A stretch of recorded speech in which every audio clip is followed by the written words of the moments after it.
السلام علیکم ملګرو، هیله لرم چې جوړ روغ او خوشحاله به یاستئ او د صحت په جامو کې به پټ یاستئ. ګرانو ملګرو، زموږ د نن ورځې موضوع ده چې آیا په مینه کې زنا جایزه ده.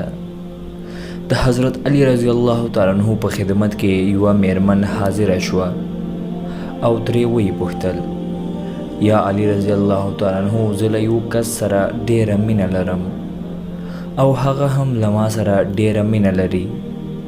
زه له هغه سره مینه یوازې د خپل روح د سکون لپاره لرم، مګر هغه کس له ما څخه د خپل نفسیاتي خواهشونو د پوره کولو لپاره لمس کوي او کوښښ کوي چې په ما باندې خپل نفسیاتي خواهشونه پوره کړي.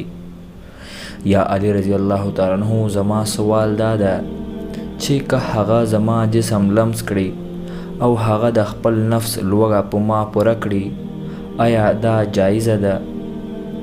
آیا زه خپل جسم له هغه سره شریکولی شم؟ کله چې هغې میرمن داسې وویل نو حضرت علی رضی الله تعالی عنہ وفرمایل: ای میرمنې، مینه هغه ته وایي په کوم کې چې د بل انسان عزت او ادب اولین وي، او که څوک له چا سره مینه لري نو تر ټولو نه مخکې باید د هغه عزت وکړي. که هغه کس په رښتیا ستا عزت وکړي نو د دې مطلب دا ده چې هغه له تا سره رښتینې مینه لري.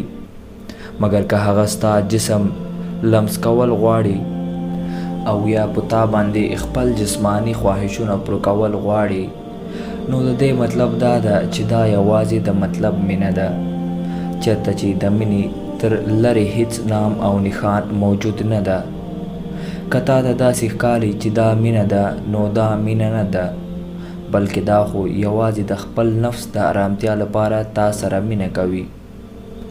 نو ګرانو ملګرو، په مینه کې زنا کول جایز نه ده، بلکې له چا سره چې تاسو تر نکاح مخته زنا وکړئ، له هغوی سره ستاسو نکاح نه کیږي.